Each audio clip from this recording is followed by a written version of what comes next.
एक शहर की पुरानी बस्ती में ताले की एक दुकान थी। उस दुकान में ढेर सारे ताले चाबी थे।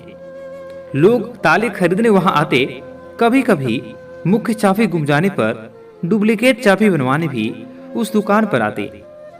उसी दुकान के कोने में एक हथौड़ा भी पड़ा हुआ था जो ताला तोड़ने के काम आता था, लेकिन उसका प्रयोग कभी कभी होता था।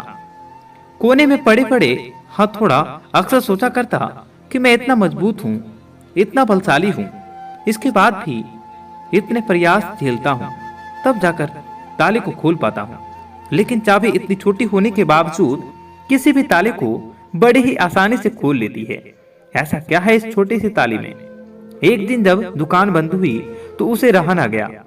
उसने चाबी से पूछ लिया, चाबी बहन, मैं बहुत ही दिनों से एक बात सोच रहा हूँ, किंतु बहुत सोचने के बाद भी मैं किसी निष्कर्ष तक नहीं पहुंच पाया। क्या तुम मेरे एक सवाल का जवाब देकर मुझे निष्कर्ष तक पहुंचने में मेरी मदद कर सकती हो? पूछो भाई, और मैं तुम्हारे सवाल का जवाब मैं अवश्य दूंगी। चाबी नम्रता से बोली। बहन, तुम्हें ऐसी कौन सी खास बात है कि तुम इतने छोटी होने पर भी हर प्रकार के ताले, चाहे वो कितना मजबूत और जिद्दी क्यों ना हो, बड़ी आसानी से खोल लेती हो, जबकि मैं तुमसे बहुत बड़ा, बलशाली और शक्तिशाली होने के बावजूद ऐसा नहीं कर पाता।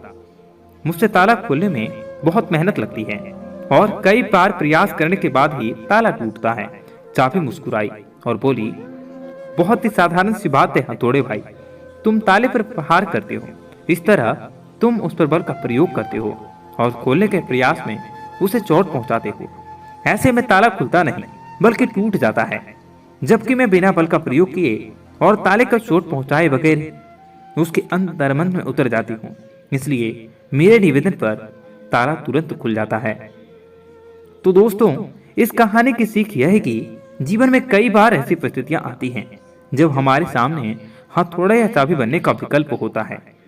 किसी का दिल जीतना है तो उसे हथौड़ा बनकर जोर जबरदस्ती से नहीं जीता जा सकता, बल्कि चाबी की तरह उसके दिल में उतरकर उसे जीता जाता है।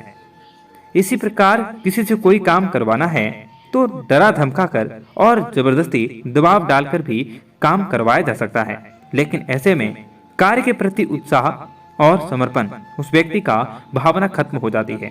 यदि किसी के दिल में कार्य के प्रति समर्पण भावना जागृत कर उसे उत्साहित कर कार्य करवाया जाए तो कार्य मन लगाकर और समर्पण से किया जाएगा, और ऐसे में कार्य बेहतर होगा और परिणाम भी बेहतर ही प्राप्त होंगे।